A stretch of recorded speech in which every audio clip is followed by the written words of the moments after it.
like, share, and subscribe to Matt Diamond Flix.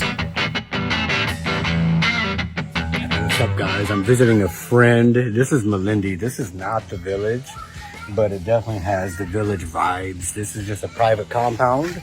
You see the gates, and it's inside of basically a private property that has multiple compounds. And I don't know the full gist of the place, but we've got a house right here. Okay. And then we got my friend's house over here on this side. Pretty interesting, guy. So I just want to give you all a little peek of what it looks like. Check out the aloe vera. It's brilliant. Super big. No, he won't eat you, Mama. My daughter's over there hiding from the dog. She's sitting in the window, hiding from the dog. We got the bunny pen. Okay. Sweet. We're not going to go inside the house and be invasive. You can get the idea. It's just a house. Got the sitting room, the bedrooms, the kitchen. Nothing too spectacular.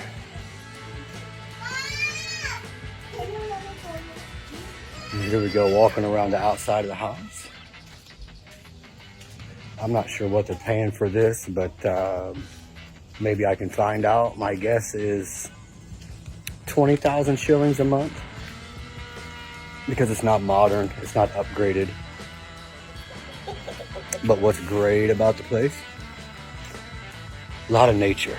They got their own chickens running around. I just found a dead chicken that the dog killed, and I'm guessing this is a dog house, a really huge dog house.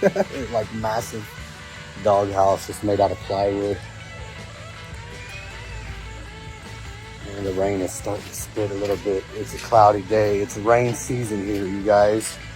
There's a rain season in Coast that goes from, I don't know, basically April to June, something like that. So we're kind of in the peak of it right now as we film this in June. So that's it. I just walked a lap around the house. The rain is definitely coming down now. Not heavy, just a heavy spit. Yes, Mama. Oh, and the man of the house just got home. And there's our dead chicken. You know how dogs are. Sometimes they gotta kill the chicken. So, I think they call these roosters Makiti. They gotta update them every so many years because they naturally start to leak. You see how they build them really steeply, the one behind me? Very steep, very tall. I kind of wonder if there's not attic spaces in these homes. If not, that's like so much wasted space. but it's the culture. So yeah, I thought you guys might enjoy this. All right, guys. Well, I wasn't too far off. It's not 20,000 shillings a month. It's 15,000 shillings a month, which is, I don't know, maybe about $132 a month. I've been showing you guys like different B&Bs and housing scenarios over here because there's the ongoing narrative and confusion even about, you know, what housing is like in Africa. I haven't done, you know, straight up village stuff for you guys because I'm not a village Mzungu, you know. I never really had an intention when I first came here of going to the most African stuff, the most stereotypical places to show off, you know, that life. There's a lot of channels trending right now where you can see beautiful girls who have their own platforms that do village stuff constantly. Even if they're not even living there, they go there just to make the content, then they go back to their apartment in the city, right? That's the reality of it. But what I like to show you guys is that there's every level of life here, you know. So if you wanted to be in the village and sweeping a dirt floor every day, you can do that and go fetch water from the river and do all that kind of thing. You can have a place like this. It's like super local and very obviously low maintenance, also low price, but at the same time you get a compound and you can have your little animals and all that. And then you can also do the really high-end stuff. You know, you could spend $1,000 a month and have a uniform security guard outside of your gate at all times with a generator. And trust me, you guys, if you think you're going to take your remote job to Africa and just continue life as normal, you have to really be prepared for that. You must have a generator. Power is a serious problem across the entire continent. I don't care if you're in South Africa, Egypt, Kenya, Nigeria, or anywhere in between. Power is not a guarantee from one moment to the next. Like, whenever we first showed up here today, the power had just gone out, right? So you have to really think about the level of life that you want, the level of comforts that you want. You know, it might be a burning question about air conditioning. It is completely not a standard here. Even the local supermarket that we go to all the time, which is a very big corporate chain, a year ago they were barely running the air conditioning. So anytime I would go in there to go shopping, I'm balmy with sweat and just feeling irritated and feeling shitty. And they finally got their shit together and started running their air conditioning better. When I get into a car that has AC going, hey, it's a blessing.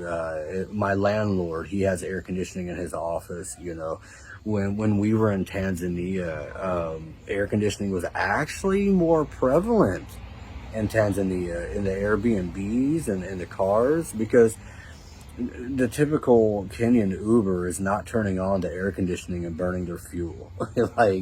There hasn't been many times that I got into an Airbnb, an Uber here, and had air conditioning. And the same for Airbnb. You know, you have to check the listing, and you know, a lot of topics to cover, but I just wanted to show you guys like another style of living here, another level of living.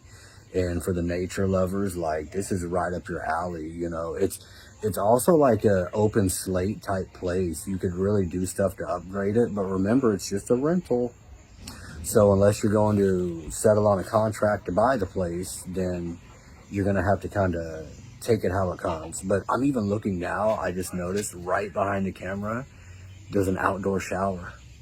An outdoor shower. I bet it doesn't work, but there's an outdoor shower and a spigot there. So, like, you know, if I lived in a place like this, I would put in a little small swimming pool and everything, you know, and I would expand a garden and maybe do an elevated garden, because the ground space is limited. So when ground space is limited, you have to build up. Just like you find in the cities across the world where there's a lot of people, the buildings get taller, you know what I mean? So anyway, I hope y'all like this one, and we'll see you later. Peace and love to you. Like, share, and subscribe to Matt Diamond Flix.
Like, share, and subscribe to Matt Diamond Flix.